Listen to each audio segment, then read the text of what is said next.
तुम इस हद तक भी गिर सकती हो? तुम्हारे सारे झूठ मेरे सामने खुल के आ गए। जीनिया, ये लास्ट वार्निंग है। अब अगर तुमने फरियाल पे इल्जाम लगाया ना, तो मैं तुम्हें इस घर से बाहर निकाल दूंगा। बल्कि तुम्हें तो अभी घर से बाहर निकाल देना चाहिए। शेराम प्लीज, आप हाइपर मत हो।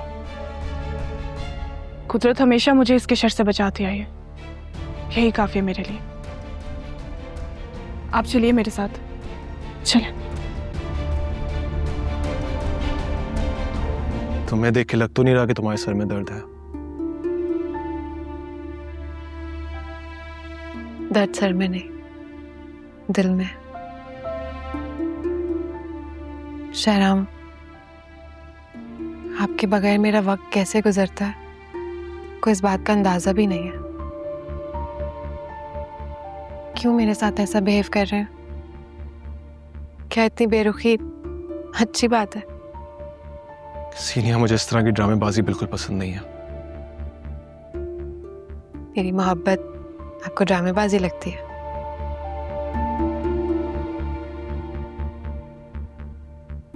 अब तुम मुझे अपनी मोहब्बत के लिए किसी भी तरह मजबूर नहीं कर सकती। और आइंदा इस तरह की हरकत मेरे साथ बिल्कुल नहीं करना, वरना अंजाम बहुत बुरा होगा। क्या मैं आपकी बीवी नहीं हूं?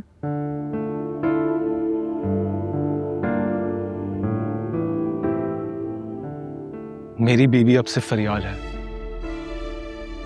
और तुम उसकी जगह कभी नहीं ले सकती। और जिस तरह तुमने जगह लेने की कोशिश की है ना, वो भी तुम अच्छी तरह जानती हो।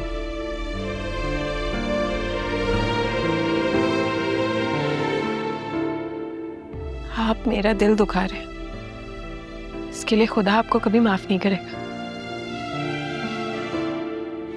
तुम मुझे बद्दुआएं दे रही हो। याद रखो, जिस मोहब्बत के लिए तुम तड़प रही हो ना, उससे नफरत में भी तुमने ही बदला है। अच्छा बेटा, अपनी आंखें खुली रखो। तुम्हारी एब्सेंस में जीनिया शहराम से बहुत फ्रैंक होने की कोशिश कर रही थी। कब? रात को जब हम लोग आए तो वो दोनों साथ खाना खा रहे थे, जिस वक्त तुम शहराम को बुला रही थी। ठीक है, वो भी अब उसकी बीवी है, मगर मुझे डर लगता है कहीं ऐसा ना हो कि वो तुम दोनों के बीच में जुदाई की दीवार खड़ी कर दे। ये क्या हो गया मुझसे? इतनी जल्दबाजी नहीं करनी चाहिए थी। ये कहाँ चली गई है?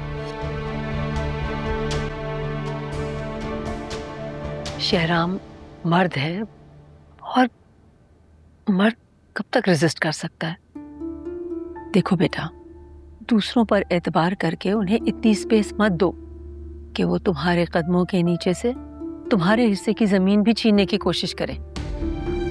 फरियाल मेरे साथ इतनी बड़ी दुश्मनी निभाएगी, मुझे यकीन नहीं आ रहा। ये देखें। क्या है ये? मैं किचन में चाय बनाने के लिए आई तो फरियाल ने मुझे कहा कि मैं बना देती। मैंने कहा ठीक है। उसने मुझे चाय दी तो मैंने देखा कि नीचे गोलियां पड़ी हुई हैं। मुझे शक हुआ, मैंने आके अपनी चाय देखी, मैंने अपने कप में देखा तो उसमें भी गोलियां थी। ये देखें। और जब मैं ढूंढने गई तो वहां पे मुझे ये बॉटल मिली। ये ले। ये झूठ है, ये इल्जाम लगा रही है। गोलियां इसने मेरी चाय में मिलाई थी, मैंने नहीं। इसने मुझे कल भी चाय दी थी, मैं सारा वक्त सोती रही। फरियाल, तुम कितना झूठ बोल रही हो, वो भी सबके सामने। शहराम, ये बिल्कुल झूठ बोल रही है। ये मुझे जान से मारना चाहती है, और ये मुझे यहाँ बर्दाश्त नहीं कर सकती, इसलिए ये स्टोरीज बना रही है। तुम शोर करना तो बंद करो।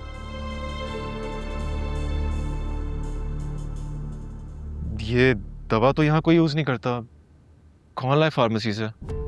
जब मैं ग्रोसरी लेने गई थी तो सीनिया भाभी मेरे साथ गई थी। वो फार्मेसी चली गई, मैं ग्रोसरी करती रही। तुम इस हद तक भी गिर सकती हो? तुम्हारे सारे झूठ मेरे सामने खुल के आ गए। जीनिया, ये लास्ट वार्निंग है। अब अगर तुमने फरियाल पे इल्जाम लगाया ना, तो मैं तुम्हें इस घर से बाहर निकाल दूंगा। बल्कि तुम्हें तो अभी घर से बाहर निकाल देना चाहिए। शेराम प्लीज, आप हाइपर मत हो। कुदरत हमेशा मुझे इसके शर से बचाती आई है, यही काफी है मेरे लिए। आप चलिए मेरे साथ, चलें। शहराम, प्लीज मुझे पहली और आखिरी बार माफ कर दें। आप खुद को मेरी जगह रख के तो सोचें। मैंने आपकी मोहब्बत में क्या कुछ नहीं किया, अपना सब कुछ बर्बाद कर दिया, लेकिन आप मेरी तरफ देखते भी नहीं। आपके लिए सब कुछ फरियाल ही है, तो मैं कहाँ जाऊं? हम दोनों की मोहब्बत को फरियाल खा गई है।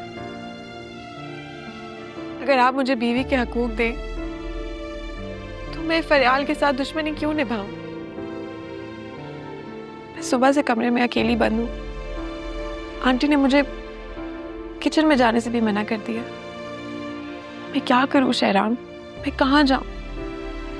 ठीक है, मैंने आपसे जबरदस्ती निकाह किया है, लेकिन मेरा और आपका कोई रिश्ता तो है ना।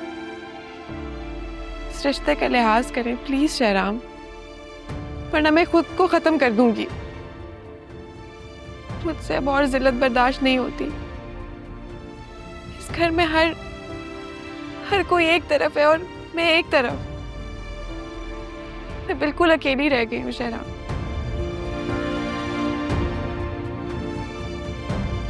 जिसके साथ उसका हस्बैंड भी नहीं है। Please Shahram, try to understand.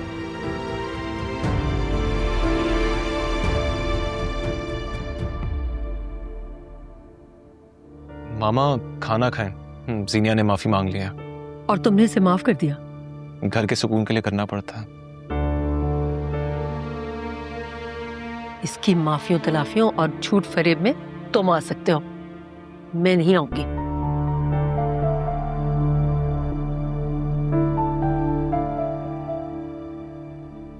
उस दिन तुमने माफी मांगी तो निशाद ने अपना दिल साफ कर दिया था, लेकिन लगता है तुमने माफी दिल से नहीं मांगी, इसीलिए वो अब तक खफा है। दिल से तौबा करना और माफी मांगना, इसका मौका कुदरत किसी किसी को देती है, लेकिन कुछ लोग हमेशा इस समर से महरूम रहते हैं। वक्त मिले तो जरा सोचना इस बारे में। समरा, खाना ऊपर कमरे में ले आओ।